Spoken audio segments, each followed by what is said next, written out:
meus filhos. Eu tenho certeza, irmãos, que esse ano essa rede vai bombar para a honra e glória do Senhor, amém? Então, sábado agora, o retorno da Rede Jovens. E também a NUT. Cadê a NUT? A NUT está ali. As aulas do teatro. Dia 12 vai voltar. Você que quer ingressar, então, para estar fazendo curso de teatro, participando, né? São várias apresentações que tem no decorrer do ano. Procura a NUT, a Minéia, o Pastor Elton. Tá bom? Cadê o William? Glória a Deus, irmãos.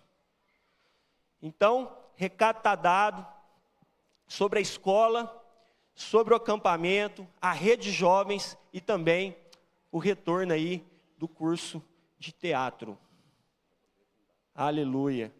Quem não tem o folder da comunidade, irmãos, com a programação da nossa comunidade, tem um plano de leitura bíblico. Quem não tem, levanta a mão, por gentileza, o diácono vai levar até você. Então tá ali, ó, os diáconos, continua com sua mão levantada, até que o diácono chegue até você aí. Amém. Vamos dar uma salva de palmas para o Dudu, gente. Esse irmão abençoado. Boa noite. Ixi, boa noite. Oh, glória a Deus. Agora eu senti fé. Boa noite você que está nos acompanhando pelo YouTube. O Senhor abençoe sua vida. O Senhor cumprimentou essa pessoa que está do seu lado. Assim, que bom estar aqui com você.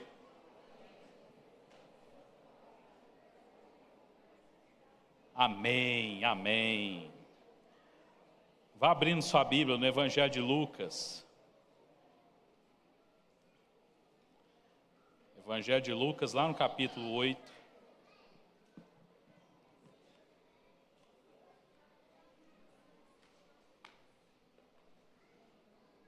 Glória a Deus, querido. Nossa casa está cheia, amém? Olha que bênção.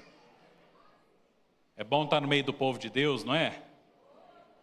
Mas eu tenho certeza que agora o Espírito Santo vai nos aquietar um pouco, para que nós possamos ser ministrados pela palavra dele. Quantos precisam de uma palavra de Deus?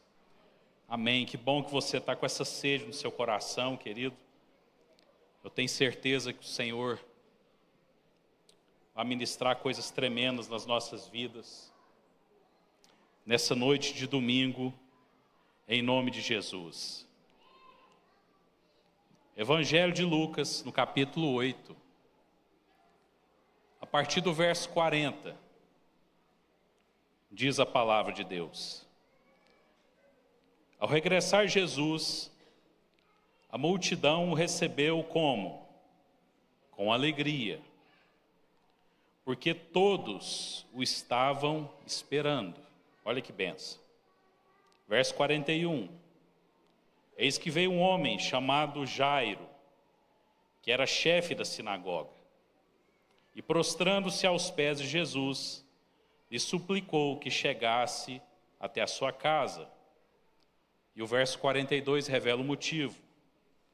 Pois ele tinha uma filha única, de uns 12 anos, diga comigo, 12 anos, que estava à morte. Verso 43, enquanto ele ia, as multidões o apertavam. Certa mulher, então, que havia 12 anos, vinha sofrendo de uma hemorragia, e a quem ninguém tinha podido curar, e que gastara com os médicos todos os seus haveres. Verso 44 diz que ela veio por trás dele, ele tocou na orla da sua veste, e logo se lhe estancou a hemorragia. Verso 45, mas Jesus disse, quem me tocou? Como todos negassem, Pedro, como seus companheiros, disse, mestre, as multidões te apertam e te comprimem. E você diz, quem me tocou? Verso 46, contudo Jesus insistiu, alguém me tocou, porque eu senti que de mim saiu poder. Verso 47, vendo a mulher, que não podia ocultar-se, aproximou-se trêmula, e prostrando-se diante dele, declarou à vista de todo o povo a causa por que ele havia tocado, e como imediatamente foi curada. Verso 48. Então lhe disse: filha, a tua fé te salvou, vai-te em paz.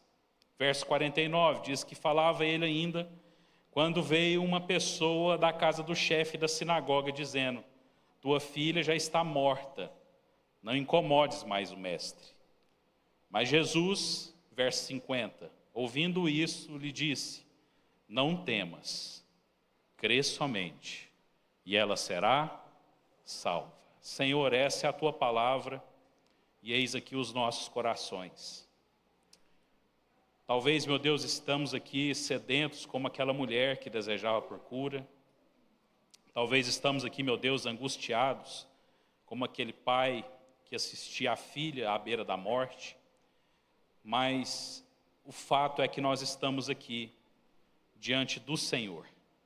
E o nosso desejo é nos prostrar diante da sua presença, para que nós sejamos, meu Deus, ministrados no nosso espírito, através, meu Deus, da tua vida, da tua unção, da tua graça, como o Fabinho nos colocou aqui. E que nós sejamos, meu Deus, abençoados em todas as coisas. Que nós sejamos, meu Deus, e as nossas almas sejam alimentadas pela tua palavra, e elas inundem o nosso coração de fé e de esperança. Por isso nós te agradecemos, em nome de Jesus. Amém, querido? O Ministério de Carta Escrita já deu uma introdução na palavra. Quando nós, como igreja, cantamos essa canção, que retrata essa passagem, muito conhecida, talvez você já leu diversas vezes, você já viu algum filme relacionado, você viu algum seriado sobre. Talvez você ainda não teve contato com esse texto, mas nós temos aqui experiências tremendas, através das quais o Senhor quer falar conosco, em nome de Jesus. Amém, queridos? E nós separamos aqui algumas características que nós podemos ver aqui nesse texto extremamente rico. Aqui Jesus andava por Cafarnaum, ele vinha de um momento muito intenso de cura, de realização de milagres, de ministração ali, o ministério de Jesus, ali praticamente no seu ápice. As multidões já conheciam Jesus, as multidões já desejavam por ele. O verso 40 diz que Jesus, ao chegar naquele lugar, ele se deparou com uma multidão que o recebeu com alegria. Ele era esperado, ele era desejado. As pessoas tinham esperança que Cristo, revelado através de Jesus, era o Messias. Eu tenho certeza que isso não é diferente nos nossos dias atuais. E a história abre um parêntese para registrar um momento único de duas famílias. A família representada por uma mulher anônima, e a característica que a palavra nos revela dessa mulher é que ela passava por uma situação de enfermidade. E não era uma enfermidade qualquer, porque era uma enfermidade que já durava quantos anos? 12 anos. Há 12 anos aquela mulher padecia de uma enfermidade, com toda certeza extremamente grave. Eu não sei, eu não sou médico, eu não sei que tipo de enfermidade aquela mulher desenvolvia. Eu acredito, eu entendo que ela tinha alguma enfermidade no seu sistema reprodutivo, no seu útero, ali no seu interior, porque ela tinha um fluxo sanguíneo que não cessava. E isso era terrível para aquela mulher. E no meio ali daquela multidão, inicialmente um pai procura Jesus, com seu coração totalmente destroçado, porque um pai estava vendo e testemunhando a sua única filha. E qual era a idade dela? 12 anos. A sua única filha sucumbindo diante de uma enfermidade. Pastor Elton, há muitos anos, trouxe uma ministração sobre essa passagem. Ele falou algo que eu nunca esqueci. Ele falou assim: olha, é muito interessante, porque quando uma nasceu, a outra começou a morrer. E o fato comum que estava unindo a história daquelas duas mulheres, daquela criança e daquela mulher, era que todas estavam com a vida a fio. Todas estavam com as suas esperanças mitigadas, destruídas. Interessante é que eram duas famílias, com toda certeza de uma posição social mais avantajada. A Bíblia diz que essa mulher anônima, inominada, que padecia desse fluxo de sangue, ela já havia despendido todos os seus recursos com os médicos, em busca da sua cura. E de forma também não diferente, a Bíblia diz que Jairo, o pai da menina que estava também à morte, ele era um chefe da sinagoga. Com certeza, era um homem de uma posição muito importante, Hamilton. Com certeza, eram famílias abastadas, famílias que tinham recursos, e por terem recursos, tinham acesso à medicina, tinham acesso às providências naturais que seriam cabíveis diante daquelas circunstâncias. E o fato, querido, é que o rico, ou a pessoa que tem uma posição social mais avantajada, muitas vezes ela também sofre discriminação. Quantas e quantas vezes a gente acha e olha para uma pessoa assim que é mais rica, mais abastada, tem uma vantagem, tem uma condição patrimonial diferenciada, ah lá, ó, é rico, mas é soberbo, é rico, mas não entra no céu. E não é bem assim, querido. Riqueza e miséria e pobreza não são condições ou excludentes entre si para a salvação. Amém? Você não vai ser salvo, querido, porque você é pobre. E você também não vai ser salvo, querido, porque você é rico. Você só vai ser salvo se você entregar a sua vida ao Senhor Jesus. Amém? Isso independe, Tiago, da nossa condição financeira. Isso independe da nossa solvência patrimonial. O fato é que quem tem mais condições, quem tem mais condição financeira, quem tem mais condição patrimonial, tem uma tendência maior a ser autossuficiente. Porque quando eu preciso, eu posso pagar. Quando eu preciso do médico, eu tenho acesso à melhor rede de saúde, aos melhores hospitais, aos melhores médicos. O fato é que quando nós temos condição, no nosso próprio bolso, de nos manter, de ter aquele acesso que muitas vezes a maioria das pessoas não tem, nós tendemos a ser mais arrogantes, é verdade, eu reconheço. Talvez seja essa uma dificuldade que Jesus tem colocado, falado assim, olha, é mais fácil o camelo passar pelo fundo de uma agulha do que um rico entrar no reino de Deus. Não é que Jesus está desprezando os ricos, é que muitas vezes as nossas condições pessoais, próprias, elas nos tornam autossuficientes. Nós achamos que somos bam, que nós não precisamos de mais nada. Com certeza Jairo chamou os médicos, não está escrito isso aqui. Mas você acha que Jairo, que a família de Jairo não apelou aos médicos? Não esgotou todos os recursos que estavam ali disponíveis naquela situação? Com certeza que sim, querido. Mas não foi suficiente. E vendo ali que a sua filha estava para ir à morte, ele se lembrou que conhecia Jesus.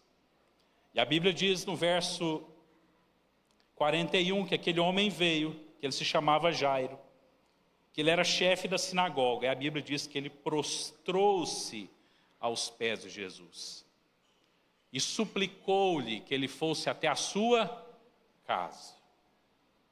Eu imagino o desespero daquele homem. Eu sou pai de 3 filhas, elas estão aqui. Quem aí é pai? Glória a Deus. Muitos são pais. Imagina o seu filho, a sua filha passando por uma situação que os médicos não conseguem entender o que está acontecendo. Ah, querido, né, Dudu? Bate na gente, joga na cadeia, põe fogo, bate com pedaço de pau, faz o que quiser, mas não encosta nos filhos da gente, não, né? É assim, querido. Agora, imagina o desespero daquele homem, a angústia. ele se prostra aos pés de Jesus e fala assim, pelo amor de Deus, se fosse uma linguagem atual, vai lá em casa, minha filha está morrendo, mas eu creio que o Senhor pode curá-la. E a Bíblia diz que Jesus, ele tinha acabado de chegar de viagem, mas a Bíblia nos ensina que Jesus pegou, levantou e foi diante dele. Mas a Bíblia também diz que uma multidão comprimia. E ali, dentro daquele ato, daquela história, uma multidão, sabe-se lá de quantas pessoas, centenas, milhares, sei lá quantas, milhares de pessoas. E as ruas das vilas, elas eram estreitas. E a Bíblia diz que a multidão comprimia Jesus. Imagina só um tumulto. Quem já passou no meio de um tumulto? Só eu? Quem já andou de metrô em São Paulo? Ou foi num jogo de futebol? Ou enfim, tentou andar lá no meio da Feira Livre? Conta de promoção, na 25 de março. Gente do céu, conheço muito lugar ruim. Alguns eu nunca mais quero voltar. Um deles é a tal de 25 de março. Pelo amor de Deus, que tumulto. Mas o fato é que existia ali um tumulto, e a Bíblia diz que aquelas pessoas comprimiam Jesus. Vamos simular um tumulto aqui. Cadê os diáconos? Cadê mais dois? Traz lá mais dois, para a gente simular um tumulto. E a Bíblia diz que em meio àquela circunstância, um outro parêntese se abriu. A Bíblia nos relata que uma mulher, também anônima, desconhecida aos nossos olhos, mas conhecida aos olhos de Deus. A Bíblia diz que aquela mulher, ela padecia de uma enfermidade terrível. E ela já tinha gastado todo o seu patrimônio, ela tinha gastado todo o seu dinheiro.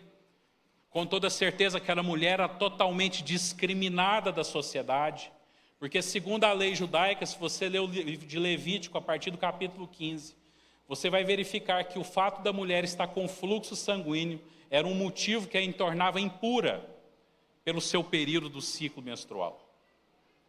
E naquela mulher era constante, aquilo não acabava, aquilo destruiu os sonhos daquela mulher. Aquela mulher, com toda certeza, eu imagino que ela tinha em torno ali dos seus 30 anos de idade, porque se ela estava há 12 anos padecendo daquela enfermidade, e se ela estava ali, mais ou menos assim no que se considera, eu imagino que seria uma mulher entre 26 e 30 anos de idade. É uma mulher que já tinha os seus sonhos destruídos, ela não conseguiu formar família, ela não conseguiu ser mãe.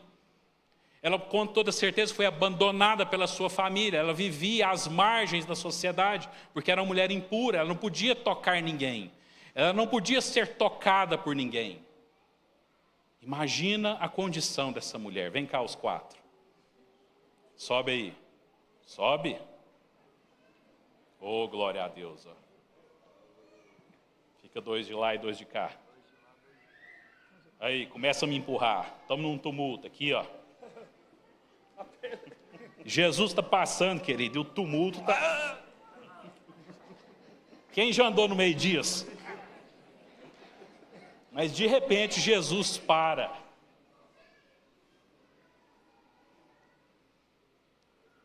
Amém? Amém. Quantas vezes, não vai embora não acabou ainda não. Quantas vezes nós estamos no tumulto da vida, querido? Montanha de boleto te pressionando. Está quebrado, viu, irmão? É só para ilustrar mesmo. Enfermidades, angústias da vida, situações familiares. Quantas vezes nós estamos aí sendo comprimidos nos tumultos da vida, nas dificuldades, tudo te espremendo, igual o Fabinho falou aqui. Gente, será que é só eu que tenho esse tanto de problema? Será que é só a gente, Zezinho, que tem esse tanto de problema? Tem esse tanto de pendência? Amanhã é segunda-feira. O que é que está nos esperando? O que é que será que está nos esperando amanhã? Quando você abrir a sua caixa de e-mail lá no emprego? Quando você consultar o seu saldo bancário? O que é que será que nos espera? Mas a Bíblia diz que Jesus estava sendo comprimido naquela multidão. De repente ele para e pergunta: quem me tocou? E vocês viram aqui que parece ter sido uma pergunta óbvia. Mas não era uma pergunta meramente retórica. Pedro cochichou no ouvido de Jesus, né? Falou assim: mestre, e aí? O povo está todo mundo te tirando a casquinha. E o senhor quer saber quem te tocou? E Jesus fala assim: de mim saiu o poder. E ele começa a interrogar. E ele vai aumentando a tensão. E ele quer saber quem tocou, até que aquela mulher se revela. Eu te toquei, Senhor. Eu te toquei. E você sabe o que eu acho interessantíssimo, querido? Vem cá os tumultuadores. Fica aqui na frente, agora. Aquela mulher, para alcançar Jesus, ela teve que empurrar a vergonha dela. Ela teve que se desviar da sua reputação. Ela teve que deixar para trás os que as pessoas achavam dela. Ela teve que se colocar à prova. Porque se ela tão somente tocasse as vestes de Jesus, ela seria curada. Em meio àquela multidão, existia um pai desesperado.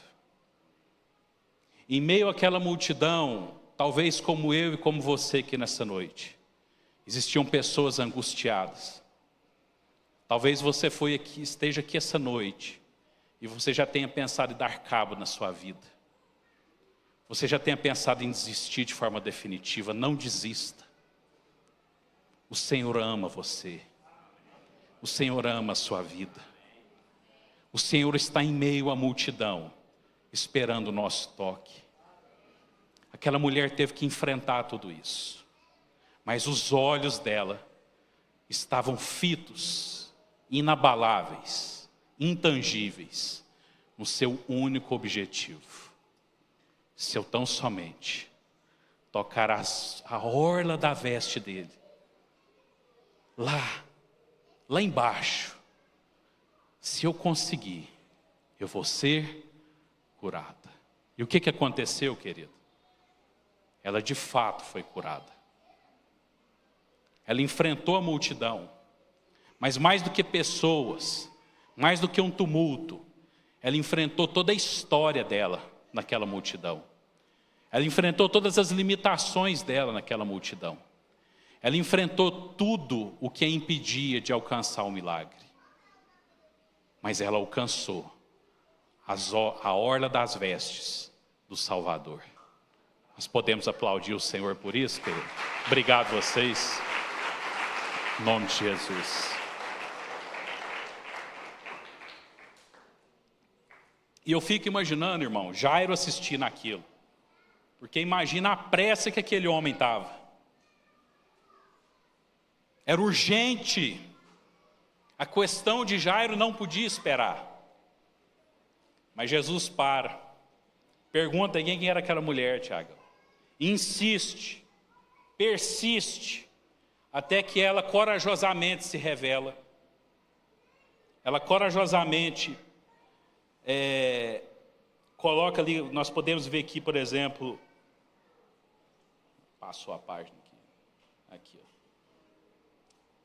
No versículo 46 diz assim: alguém me tocou porque senti que de mim saiu o poder.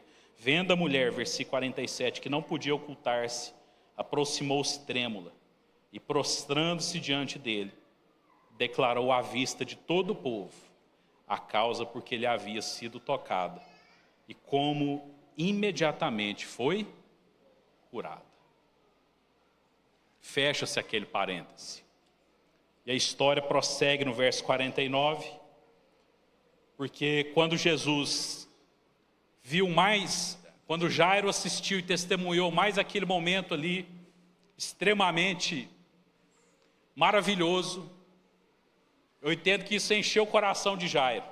Amém? Querido, quando você vê o seu irmão ser abençoado, isso enche o seu coração de fé ou você fica com inveja? Não precisa responder, não. Isso é muito importante, irmão. Às vezes você está esperando a bênção. Ela não chegou. Mas chegou para o seu irmão. E aí, o seu coração se enche de alegria ou você fica com inveja? Qual será que foi o sentimento do coração de Jairo ao ver Jesus curar aquela mulher ali e ao ele prosseguir, um balde de água fria, gelada, estava para lhe ser atirada? Verso 49, falava ele ainda quando veio uma pessoa. Ah, irmão, é sempre assim, tem sempre o ladrão de alegria, né? Quando o negócio começa a dar certo, a bênção começa a fluir na sua vida, cuidado, vem o ladrão de alegria. Uma pessoa da casa do chefe da sinagoga, era um funcionário dele, dizendo: tua filha já está morta, não incomodes mais o mestre. E aí? E você, como pai, no lugar do Jairo, como você se sentiria? Se um médico falasse assim: infelizmente nós fizemos tudo o que estava ao nosso alcance, mas ela não resistiu. Qual que seria a nossa reação? Às vezes você viu o seu irmão acabar de ser abençoado, mas chega alguém e fala assim: não adianta mais para você. O que você quer não tem mais conserto. Qual que seria a nossa reação? Versículo 50. Jesus, ouvindo isso, lhe disse: não temas, crê somente, e ela será salva. Aí eu pergunto para mim e para você: o que Jesus disse para Jairo? Que ela seria salva. Isso resolveu o problema de Jairo? O problema imediato dele era resolvido? O que resolveria o problema de Jairo?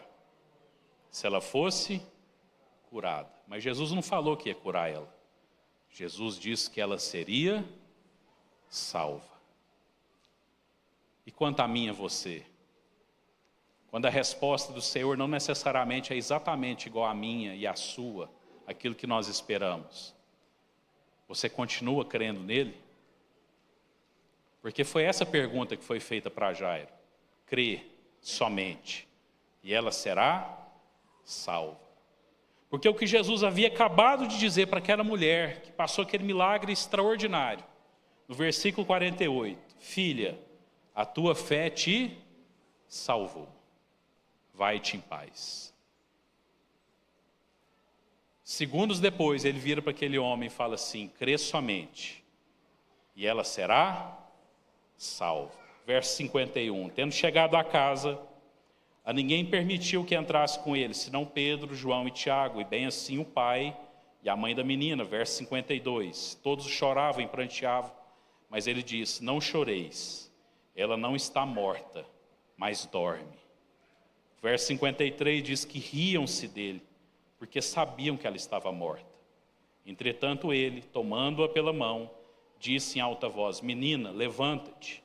Voltou-lhe o espírito, ela imediatamente se levantou, e ele mandou que lhe dessem de comer. Seus pais ficaram maravilhados, mas ele lhes advertiu que a ninguém contassem o que havia acontecido. Jesus ressuscitou a filha de Jairo. Todos ficaram espantados com o que aconteceu ali.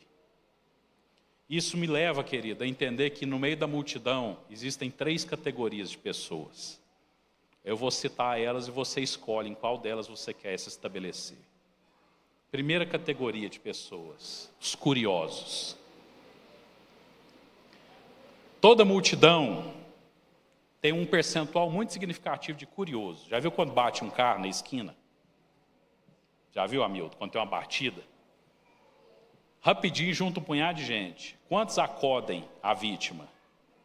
Poucos. Às vezes ninguém. Às vezes um bom samaritano liga para o SAMU. Mas você passa, você vê de longe que aconteceu alguma coisa, porque tem um tumulto de gente. Então, coloca na sua cabeça, a primeira categoria de gente que tem no meio da multidão, os curiosos. Segunda categoria de gente que tem na multidão, a turma do oba-oba. A turma do oba-oba é a turma do tumulto. É quem entra ali no meio do corredor, fica espremendo. Olha lá, vamos ver. O que está acontecendo? Chega para lá. Ai, não pisa no meu pé não, sai para lá. Tem a turma do oba-oba. E terceiro, a terceira categoria de pessoas que tem na multidão é de quem é transformado. Aí você escolhe em qual fração da multidão você quer. Você quer ser daquele que está à beira só observando, você é um curioso. Você é aquele que até entra no fluxo para ver o que vai acontecer lá na frente. Mas está mais preocupado saber se alguém vai pisar no seu pé, se alguém vai te encostar, se alguém vai roubar o seu celular. E misericórdia por isso. E tem a terceira pessoa, que é a que fala assim: se eu tão somente tocar as vestes dele, eu vou ser curado. Em qual categoria de pessoa você quer se inserir? É livre, querido. Você pode escolher qual que você quiser, desde que você seja salvo. Porque eu estava assim, meditando aqui nesse trecho dessa palavra ontem, querido. E uma pergunta ficou assim, martelando na minha mente no dia de ontem.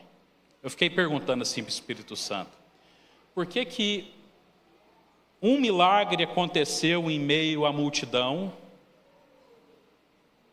em meio ao público, às vistas de todos, sob o escrutínio da multidão, e o outro milagre aconteceu no secreto? Porque se você ler lá no versículo 51 que nós lemos, quando chegou aquela multidão às portas da casa de Jairo, quem que entrou? Pedro, Tiago, João, Jesus e os pais da menina. O resto tudo saiu. Eu fiquei me perguntando, por que um milagre aconteceu de forma pública e outro milagre aconteceu no íntimo, no secreto, no reservado? E eu fiquei perguntando isso.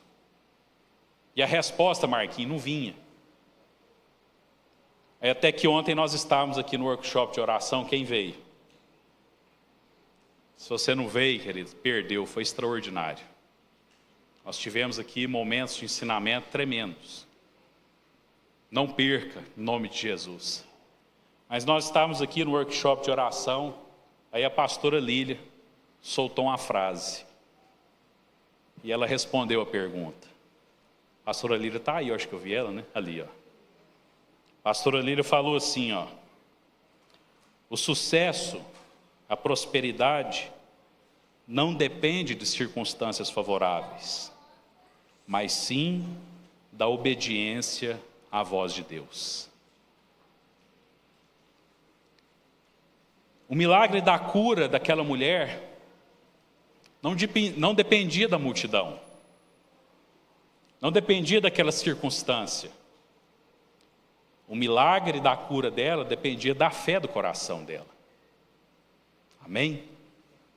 O milagre da cura e da ressurreição da filha de Jairo não dependia da circunstância dela estar acamada na sua residência, ou estar em um hospital, ou estar em qualquer outro lugar. Dependeu exclusivamente da obediência de Jairo à palavra que foi recebida. Obrigado, pastora Lília. Através da sua vida, o Senhor respondeu aquela pergunta que estava no meu coração, que a pastora Lília estava ministrando sobre legitimidade da intercessão. Ela estava nos explicando a importância de nós orarmos, de nós bradarmos a palavra de Deus, de nós entoarmos a palavra de Deus, entoarmos aquilo que o Espírito Santo tem colocado nos nossos corações, diante dos desafios, das angústias, das lutas, das tribulações que nos cercam.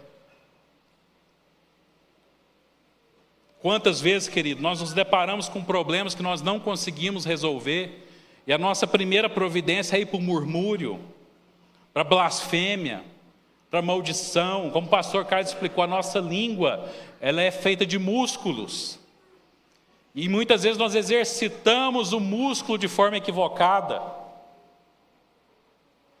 crendo que muitas vezes o resultado prático que nós esperamos depende exclusivamente das nossas ações. Qual que era o poder que Jairo tinha diante daquela circunstância, querido? Nenhuma. Qual era o poder que aquela mulher tinha diante daquela enfermidade? Nenhum. Então, meu irmão, qual que é o poder que você tem diante desse problema que te atormenta? Qual é a capacidade pessoal, única e exclusiva, carnal, nossa, que nós temos para acrescentar um único dia às nossas vidas, querido? Então olha para a pessoa que está do seu lado e fala assim: então por que você está dando murro em ponta de faca?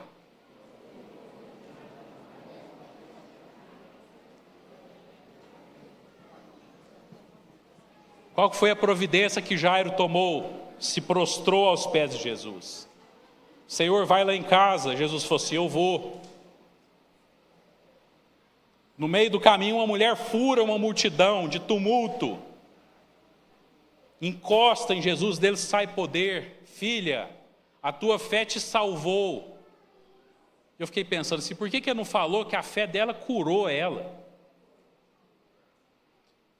Segundos depois, ele vira para um pai que havia acabado de receber a notícia do falecimento da sua filha e fala assim: não temas, crê somente e ela será salva. Jesus não falou que ela ia ser ressuscitada. Jesus não falou que ela ia ser curada.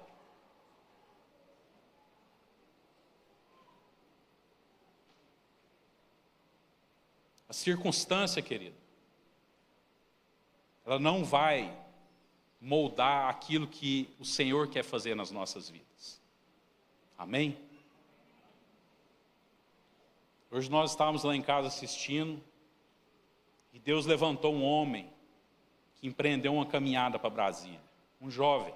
Quantos anos tem aquele rapaz? 29 anos. Eu não acompanhei, eu estava fazendo outras tarefas. Eu só vi o finalzinho. Uma multidão de pessoas reunidas. Talvez como aquela que Jesus estava enfrentando naquele dia. Você sabe como é que acabou o momento? Uma oração de intercessão. Como é que nós fizemos aqui agora há pouco. Irmãos, Deus está levantando uma geração nova. Deus está levantando uma geração nova. Para fazer muitas vezes o que nós não fizemos, Maurício. Eu tenho 42 anos. Completei sexta-feira. Bem vividos. Mas logo pela manhã, eu estava orando ao Senhor. E sabe qual que é o sentimento que eu tive, Maurício? Vergonha. Eu falei, poxa, eu tenho 42 anos. E eu não fiz praticamente nada.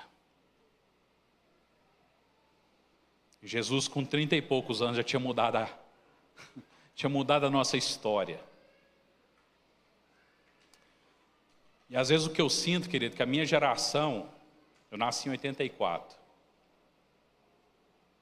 A minha geração talvez seja uma das mais medíocres que já tem existido na história recente.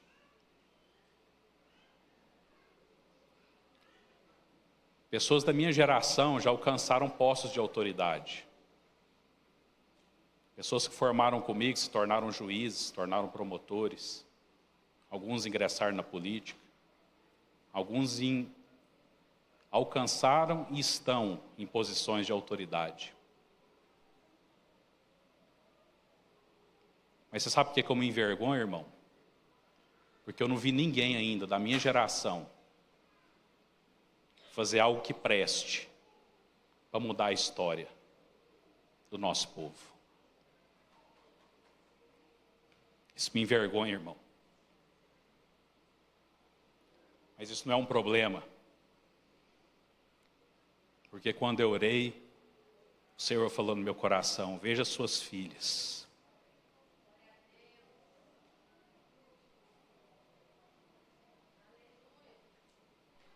Olha aí os seus filhos. Nós hoje estamos com o privilégio de termos os nossos filhos no culto.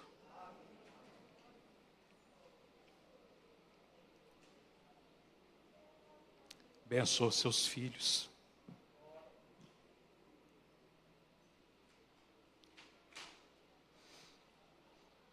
A nossa geração, ela até vai ver milagres. Jairo era contemporâneo de Jesus, aquela mulher também. Mas se nós não tomarmos uma providência, queridos, Deus vai ter que usar essa criança que está no seu colo para enfrentar a multidão e falar assim: eu vou tocar nele.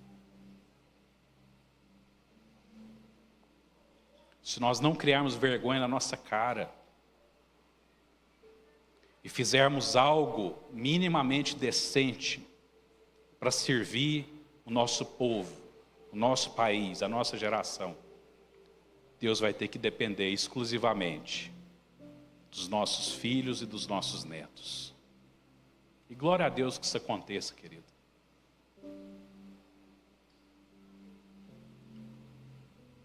Mas, sabe qual que foi a lição que eu mais sedimentei no meu coração a respeito dessa história, dessas duas famílias? Nós estamos vivendo um ano extraordinário, amém?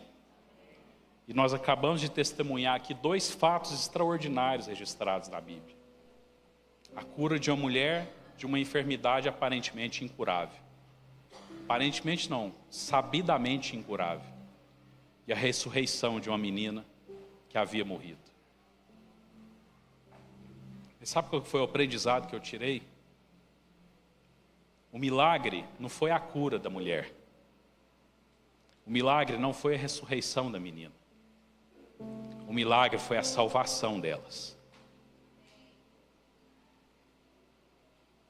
Porque Jesus em hora nenhuma falou de cura. Jesus só falou de salvação. Coloca a mão no seu coração. Feche os seus olhos. Fala assim: Senhor, eu preciso de salvação. Nessa noite, eu abro mão dos meus argumentos, das minhas armas, daquilo que eu acho que é certo, para te alcançar, se tão somente eu encostar as minhas mãos nas suas vestes, eu serei salvo. Amém? Jesus de hora nenhuma falou de cura. Ele só falou de salvação. E talvez, querido, você esteja precisando de cura. Você esteja passando por um momento de enfermidade. Você esteja passando por alguma circunstância particular, pessoal, que te angustia, que te tira a paz. Deus é poderoso para resolver isso tudo. Mas mais do que isso, o Senhor é poderoso para nos salvar. Isso tem que ser suficiente para mim e para você. Porque será que se Ele não me curar, eu vou continuar seguindo Ele, Cleiton? Será que se Ele não me der aquele emprego que eu estou precisando tanto, será que eu vou sair da igreja? Se eu não conseguir fechar aquele negócio, aquela circunstância que eu lutei tanto tempo para conseguir, se não der nada de certo, será que ainda assim eu vou servir a Ele? Se Jesus tivesse virado para Jairo e falar assim: realmente, não tem mais nada para fazer por ela, será que Jairo ainda assim seguiria Jesus? E você sabe o que eu aprendi com isso aqui tudo, querido? Fatos extraordinários são consequência de milagres, não são a causa.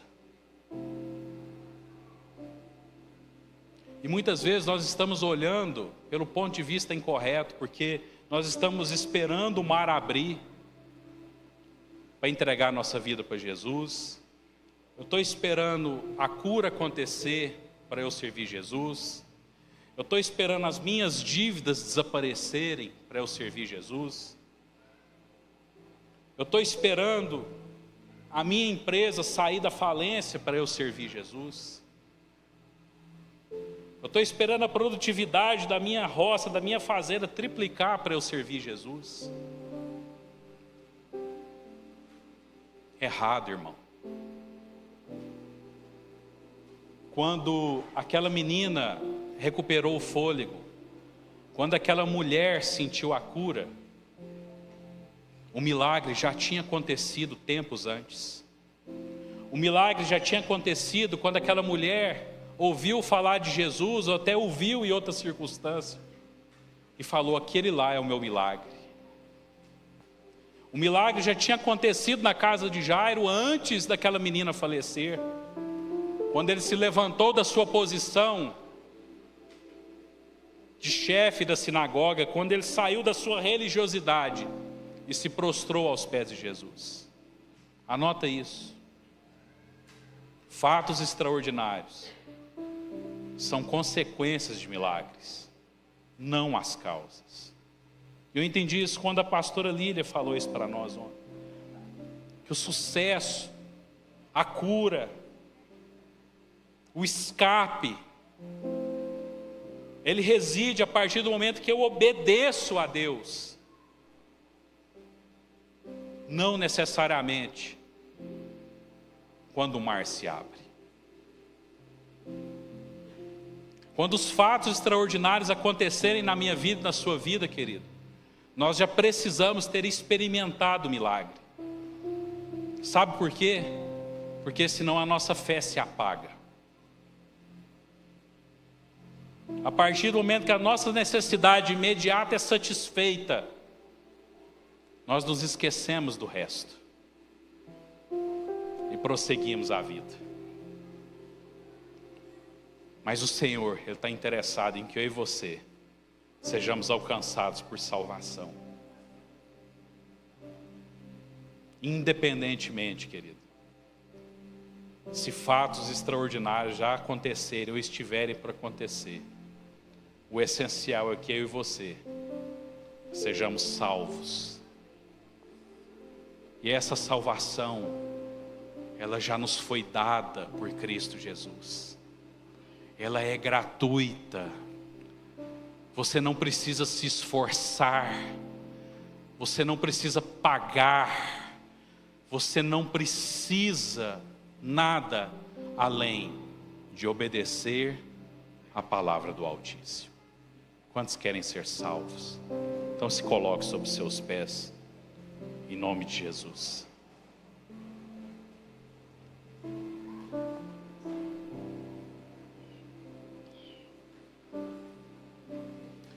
Ministério Carta Escrita vai nos conduzir uma canção. E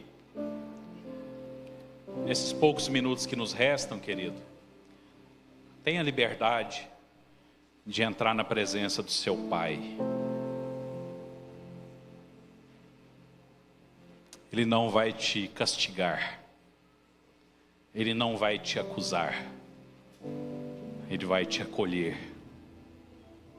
Porque quando nós o tocamos, dele sai poder, virtude, cura.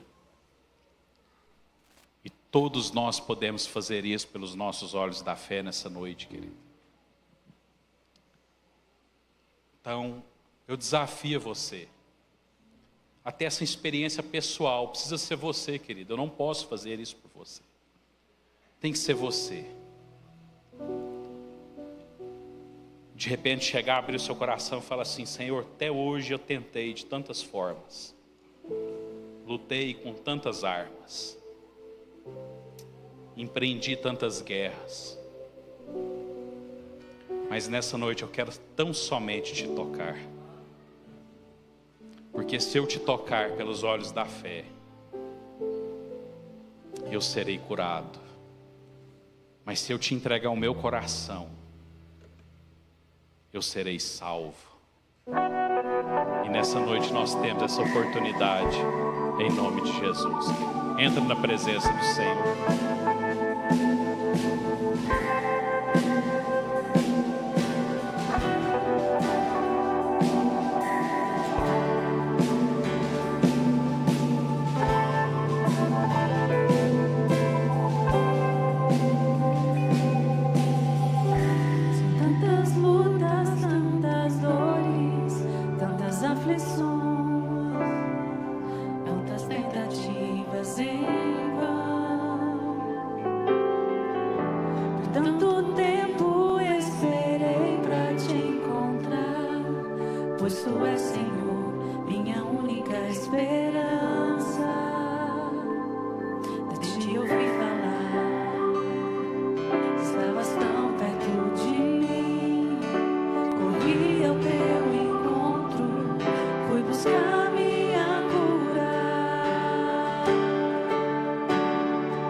Dê esse passo de fé nessa noite. Toque nele nessa noite.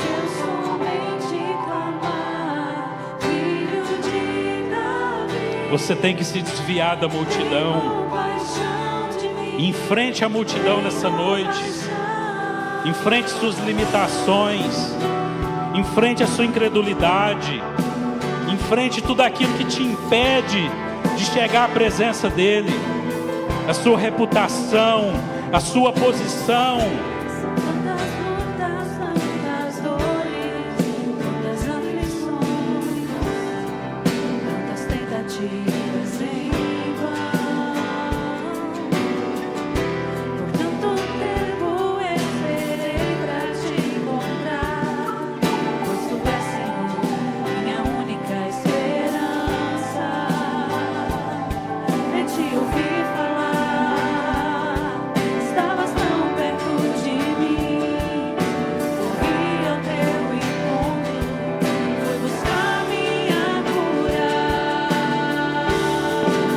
Encosta nele nessa noite.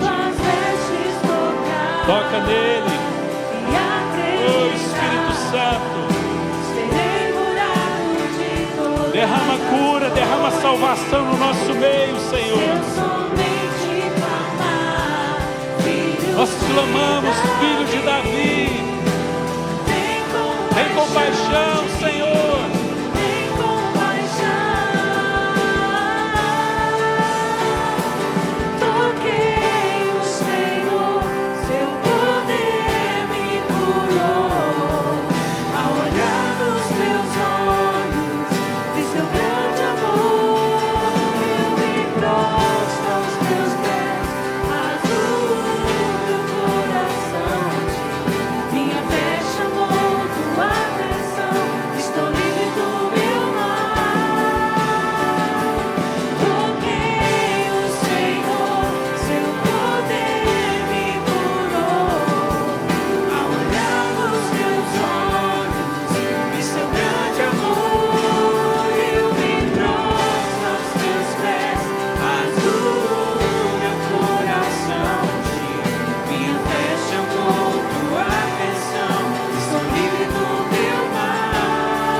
Todo-Poderoso,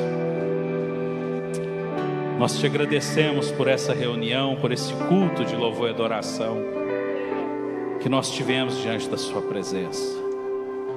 Senhor, nós já fomos aqui ministrados pelo Ministério Carta Escrita. Nós já tivemos, meu Deus, a oportunidade de orar pelas nossas casas, pelas nossas famílias, pela nossa nação, pela nossa cidade. Nós já tivemos a oportunidade de exercitar, meu Deus, fé, trazendo diante do teu altar os nossos dízimos, as nossas ofertas. para que o Senhor as receba diante do Senhor. Nós tivemos a oportunidade, meu Deus, de experimentar a Tua palavra,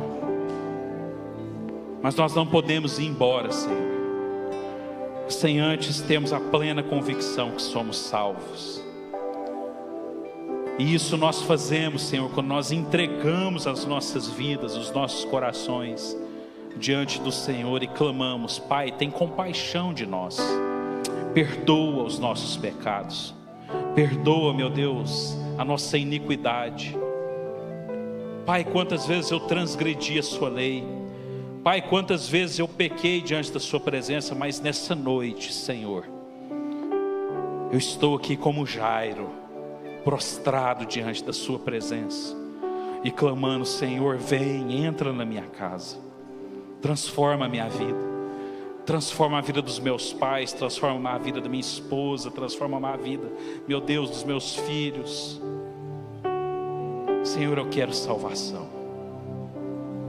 Talvez, querido, você essa noite tenha orado como eu nessa aqui.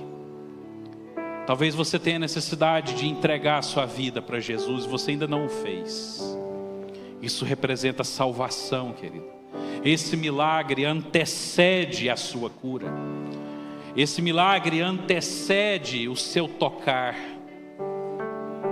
Ele é tão importante, querido. Por isso eu desafio, se de repente existe alguém aqui essa noite que precisa entregar a sua vida para Jesus, alguém que esteja nos assistindo pelo YouTube, pode deixar sua mensagem lá no chat, que queira entregar a sua vida para Jesus, faça um sinal para nós. Se existe alguém nessa condição, se existe alguém que precisa entregar a sua vida para Jesus, nós queremos ter esse momento com você. Existe alguém? Eu não consigo identificar, não vejo mãos levantadas. Amém? É isso mesmo? Glória a Deus.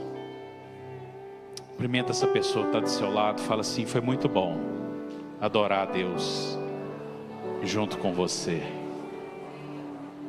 Que o Senhor abençoe a sua vida, a sua casa, em nome de Jesus. Tenha uma semana abençoada. Pastor Elton. Pessoal, só um minutinho, igreja. Talvez você tenha utensílio, algum móvel que você não está usando em casa. Talvez você tenha algum utensílio doméstico que você quer doar, tá bom? Qualquer coisa pode me procurar. Deus abençoe sua vida, querido.